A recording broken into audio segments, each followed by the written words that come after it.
Hi guys, my name is Borrodante, and welcome to the third part of our big review comparing Galaxy Tab S3 to iPad Pro 2017. Now, this is the final battle. We're actually comparing both devices in all of their aspects from the digital painter's perspective. Now, iPad Pro is my main device. I've been using it for 6 months, and since I bought it, I never actually used my Galaxy Tab S3. It's mostly Nadia's device now. She uses it for some quick paintings when we're out of the house. And I use my iPad pretty much all the time. This is the only tool that I use for digital painting at all. Whether it's a personal big artwork, a commission, or a quick study of any sorts, it's always iPad Pro. And Galaxy Tab S3, I used to work on it, and I pretty much succeeded working on it. You can find several episodes where I created quite a detailed artwork on it for about 2 months before I bought iPad Pro with a bigger display, so obviously I always choose working on it. And generally, why I'm comparing these two devices, there's 2 reasons for that. Obviously, the first reason is that I have both of these devices. They are my own devices that I worked with quite a lot. I know the best software for both of these, and I know the best ways to work with these. And the second reason why I chose these 2 devices is because they are, to date, the best, the most powerful tablets with actual advanced drawing styluses on both Android and iOS. This is the best you can get in these both mobile operating systems. If you want to hear my detailed thoughts on how to use software part of both of these devices for digital painting and which apps are best to use for that, then check out 2 of these previous episodes where I discuss in details the software part of each of these devices.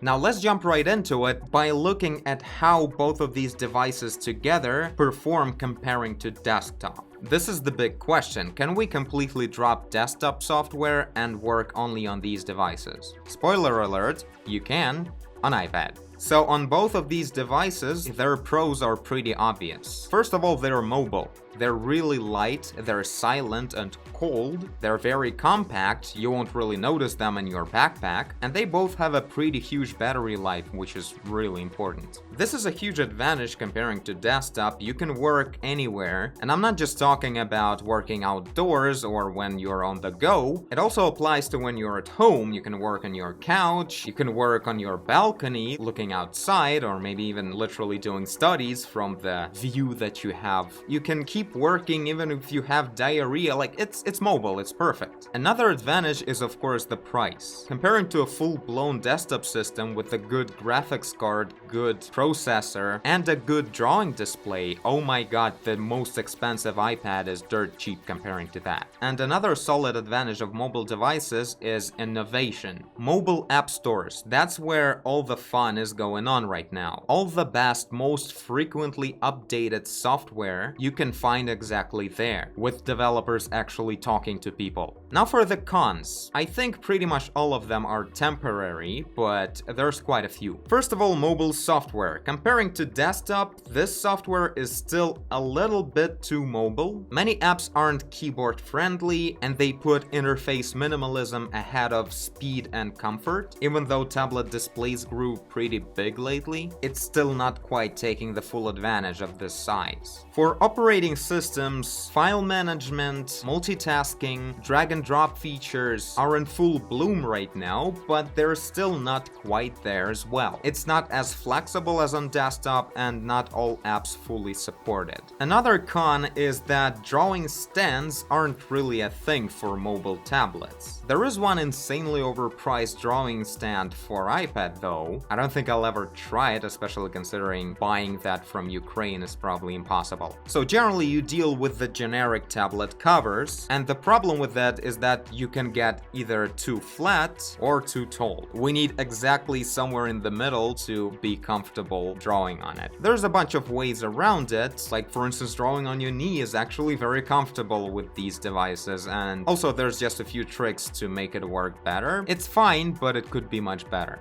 Another con is that the performance on these devices has its concrete limits. Even though iPad Pro is really powerful with 8K canvas resolution, resolutions. There's no way to upgrade it to work smoothly with over 10K canvases for prints or something. Another con that 3D artists and many concept artists will find that there's no actual strong 3D apps either on Android or iOS. Both of them do have some interesting apps for that, especially for sculpting, and some apps for actual classical extrusion-based 3D, but they're still quite raw and not super usable for actual work. No ray tracing rendering whatsoever, obviously. Another con is that there is no way to put the pen. On both of these devices, it's an understandable but a rather unpleasant thing. You either gotta buy a pretty massive rubbery or super expensive cover to hold the pen. Harder with selection of these for Tab S3, since any Android tablet is of course a lot less popular device than iPads, but on the other hand, Tab S3's Stylus has a side handle thingy, whatever you call it, so it actually works pretty well with any standard cover like this. This is the way I always use it. Of course, you should be mindful of it when you put the tablet in your bag, because it will snap off sometimes. So there's that. I think most of the cons for these are pretty much expectable, nothing surprising. The reason why you can't put the stylus inside of the tablet is because it would take an extra space and everything, and of course the developers of these don't want to sell these only to artists. The hole for a stylus would immediately narrow down the target audience of this to only artists, which is not a thing they can afford. And now let's actually compare these two devices to each other, and we'll start with the size. Obvious thing, it probably looks kind of weird that I'm comparing the two drawing devices that have very different sizes. Of course, iPad wins here, but the reason for that is because this size is the best size you can get from this model. There is no bigger Tab S3, and there are all kinds of sizes for iPad Pro. Any size you would possibly want. 9.7 inch, which is the same as Tab S3, 10.5, which is the middle between this and this, and 12.9 for some hardcore work if you want to. Again, I think the reason for the absence of choice of the size on Tab S3 is because Android tablets are not that popular, so there's not enough budget to go big. So I think 12.9 inch is perfect for real work. Wouldn't want it smaller or bigger at all. This is the perfect size. Though obviously it's not that good for just chilling around. Reading a book is ridiculous on it, it's just way too big. Or drawing studies of people in a public place. It's hard to stay unnoticed on a subway when literally taking a laptop-sized monitor out of your backpack. So if you want to go both pro work and casual outdoor studies, I would recommend 10.5 inch. 9.7 is a bit too small for main workstation, so 9.7 is mostly the good size for just detailed sketching, studying, and working with your client in real time. If you meet up in a cafe and you will be just showing them your quick ideas on the go. Again, you can definitely paint in very high detail on a smaller device, but it's just not going to be as comfortable. So more on the displays. Tab S3 has an AMOLED display with pure black, which is really nice and awesome looking, but of course not exactly necessary for a digital artist's work. It also has several HDR modes with ridiculously high saturation of colors, and one basic mode that has a normal kind of colors, but they for some reason gave it a very warm white balance, so all your colors are a bit distorted into the warm side. So I actually much more prefer the iPad's normal color display. I find it much more useful for creating a digital picture that most people will be looking at on their also normal displays. And instead, the iPad's display has another very awesome advantage. It has 120 frames per second refresh rate, which feels very natural and easy for drawing. Styluses. While both pens are fantastic, Tab S3's Wacom Tech Stylus requires no charging. It shows a hovering cursor at the distance of 1 centimeter from the display. It has one side button. You gotta unlock it using a special software to be able to use it everywhere, but still. So all this makes the stylus work pretty much identically to the desktop experience. If you're really used to using a Wacom tablet, this is gonna be pretty much the same thing. Also, it comes in the box, so you don't pay any extra. iPad's Pencil, however, has to be bought separately for $100, requires charging every other day, has a cap, and no side button. Also, the absence of hovering cursor was a disaster to me the first 2 months. Now I literally couldn't care less, which is a huge surprise to me. But keep in mind, if you're used to drawing on a tablet with a desktop computer, this is gonna take a while to get used to if you don't just draw but actually paint with different sizes of the brush. I don't know why I don't care anymore that I don't see the size of the brush, but I actually don't. It's totally easy to do this now.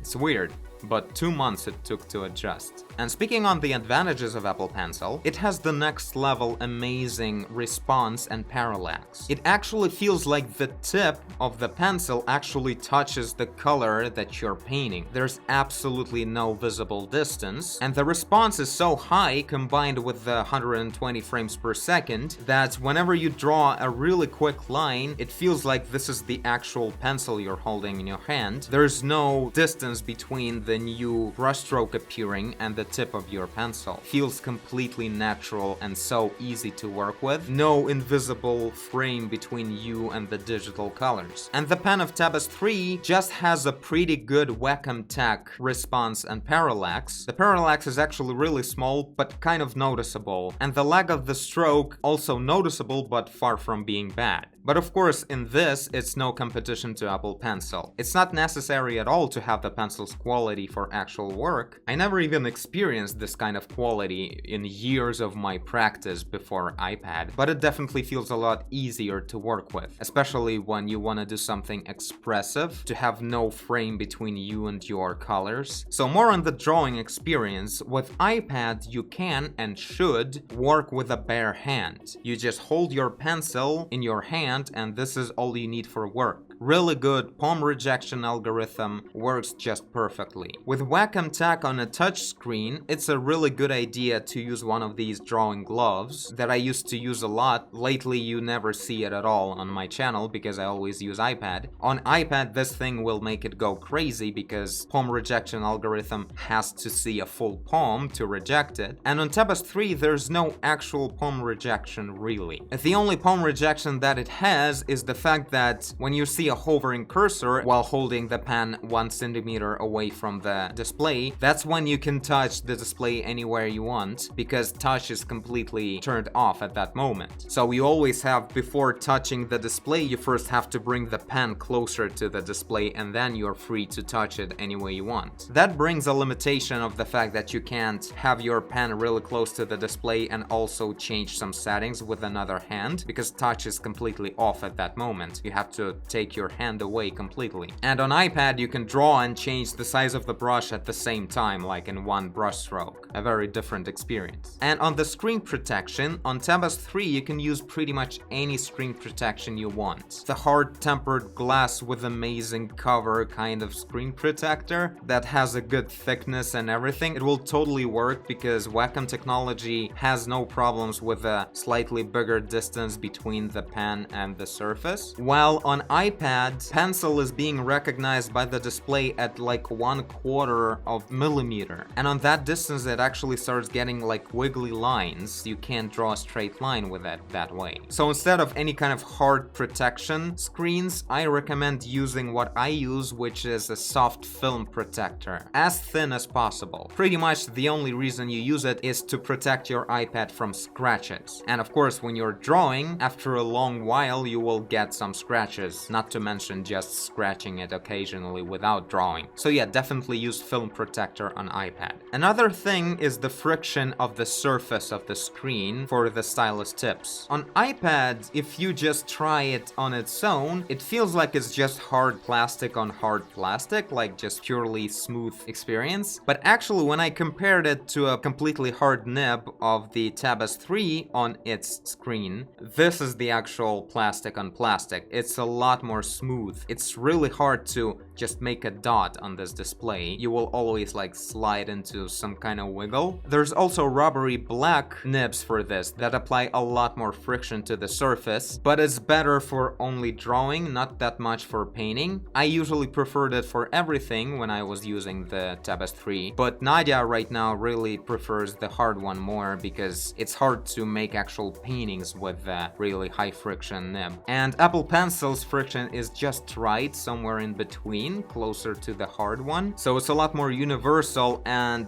definitely not completely gliding around, even though you may not notice the actual friction presence if you have nothing to compare it to. Performance. Best software on iPad Pro 2017 works butter smooth with 8K canvases, or beyond that if one of the sides is smaller, the other one can be bigger, while the best stable Tab S3 resolution on the best app is 6K square with little ways to go beyond. Also, multitasking works very easily on iPad, while Tab S3 struggles sometimes to jump between the two apps. When you switch back and forth, apps may restart a lot. But generally, both tablets work very smoothly with their systems, and with actually painting highly detailed artwork with really intense brushes, they work really smoothly on both devices. Software.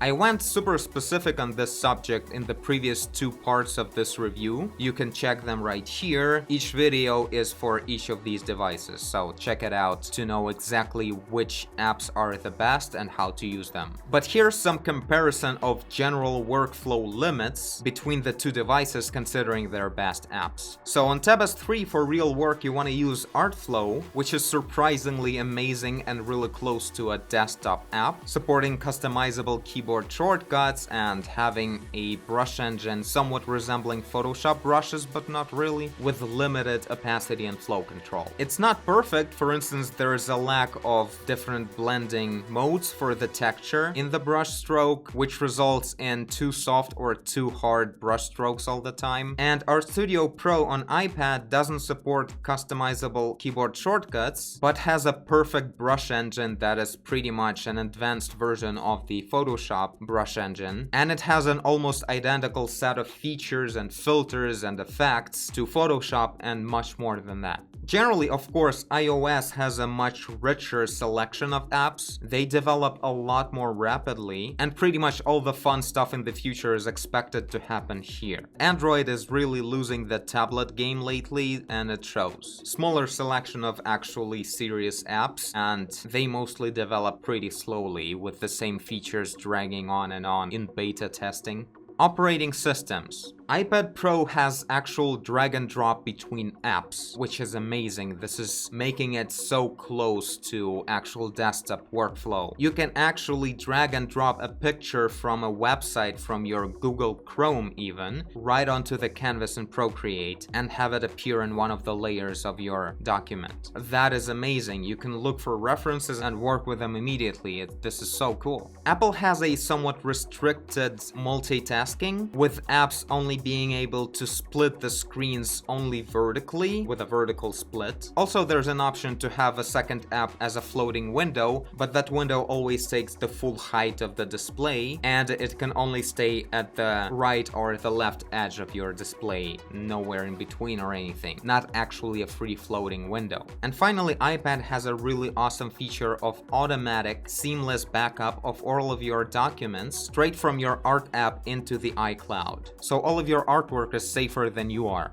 And Tab S3 has a really awesome feature of actual floating resizable windows for apps that can be minimized into a small floating symbol, and you can have a bunch of them on the screen, an actual true Windows experience with no limitations. Really cool to open a small reference picture and have it the exact size you want at the position that you want. It also has a fully open file system, which is an arguable advantage. You can access absolutely all files and folders that your system has. Not sure why you need that, and that's really gross looking, and you still need just a few folders that you actually use with your apps, and that you have on iPad, so not really an advantage, I think. But there's actually absolutely no drag and drop abilities between any 2 apps on Android. This is just the system limitation at the moment. Even if it's an actual file manager and you want to drag a JPEG file into your your art app, it's not gonna work. And also, there's no seamless backup of your artwork into the cloud. But one thing I can really appreciate about Android, especially now when Nadia is using it mostly and I only borrow it occasionally, is the fact that there are user accounts. In just 3 taps, I can turn this tablet into mine or Nadia's, with all the apps and settings and home screens being just mine or hers. Really cool. I don't think it's possible on iPad, it seems to stick to one person only. Generally, of course, iPad has software much more adapted to the tablet's form factor. You can really see when switching between the apps, seeing all of them in a nice grid in front of you, with the action center being right on the side from them and having all the necessary buttons just one quick swipe of a finger away from you. Tab S3 generally has the interface that any Android phone would have, with the same kind of elements of it, and the worst part I think is the switching between apps. There's no necessity in such giant preview windows for open apps. They definitely would be much smaller if someone would actually consider a big tablet's display for this. This is a lot slower and not practical at all. One thing I don't exactly like on iPad is that only to see time, battery numbers, and some occasional notifications, for that I have to drag down this huge, almost empty screen. Feels kinda weird. I mean, I know I can see the battery amount and the time when I'm on my home screen, but when in an app, you usually don't see those. It would be nice to have time and battery information on the action center. I don't know why it's not here. Seems to be so obvious that it should be here. I don't know. Small things, really. I think tablet experience with iOS is definitely better in any case. Another plus for me as an artist on Android side is that you can actually turn off the auto adjustment of the brightness. I noticed that on iPad the best way to see your colors is exactly around 50% brightness. When you go brighter than that, you may lose a lot of contrast in the brighter details. So when I finish my artwork, then I open it on desktop, I can see how I missed some really noticeable high contrast brushstrokes in the brighter areas, and they didn't seem like that big of a deal on iPad because it was too bright. And when the screen goes darker, you just see all the colors are a bit dull. Just general issues with brightness, really. And so because there is no way to turn off the auto adjustment, I have to constantly fight it whenever I change the environment. Would be much better to just make it stick to one number and give me the control of the situation. And finally, just a few general notes, not actually art related, generic user related, that are also standing in the way of you as an artist. Number one is the fingerprint recognition is definitely so much better on iPad. It works pretty much 100% of the time. It will never reject my finger. On Tab S3, for some reason, I may find myself fighting with this thing for 15 seconds, trying over and over again, ending up typing in the PIN or whatever to actually enter. It's easier. Which is kind of weird. It's not an Android problem. On my phone, I also have the fingerprint scanner, and it works really well, pretty much the same way iPad does. So this is the weird stuff from Samsung only. And another issue that applies to pretty much all Android devices, any phone or any other Android device I've ever had has this problem, is just the fact of how slowly the device reacts with the rotating, and when you have some kind of heavy app open, it may get even noticeably slower. And on iPad, for some reason, it's so much faster, it just works immediately. It has no problem with that, like it's always actually in 2 modes and just showing me different ones. And having any app open doesn't slow it down at all. And this is actually a huge deal for artists, because with the slow performance of Android with this, it actually stands in your way of switching the orientation of the screen when you're working on a vertical composition or whatever. It actually makes you use this feature a lot less, because it's just a little bit of a struggle every time. And so pleasant to use on iPad. Rotating the display is just so seamless and nice.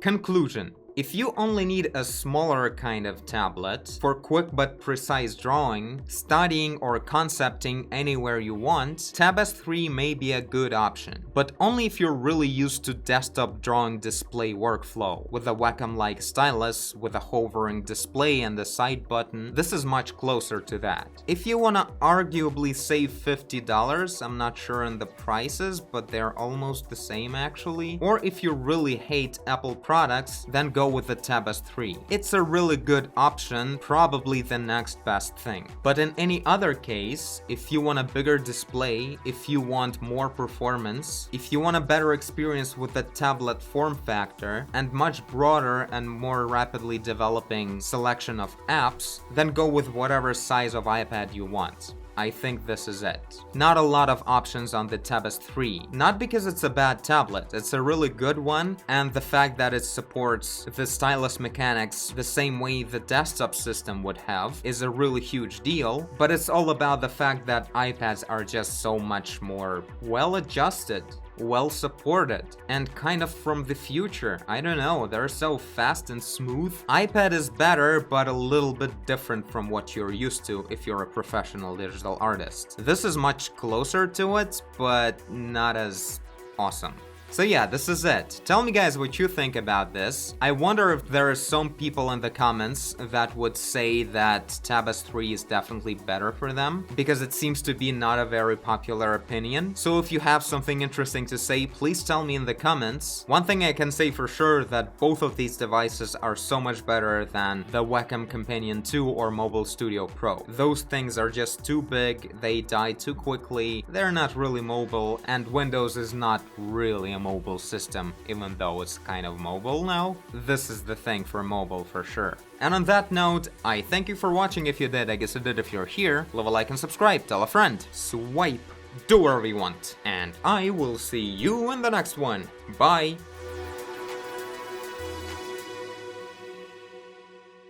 One thing I really like Tab S3 for is the fact that it's making a pretty considerable competition to iPad on the artists market, which is I think a very healthy thing to have, and a very smart thing to say for me.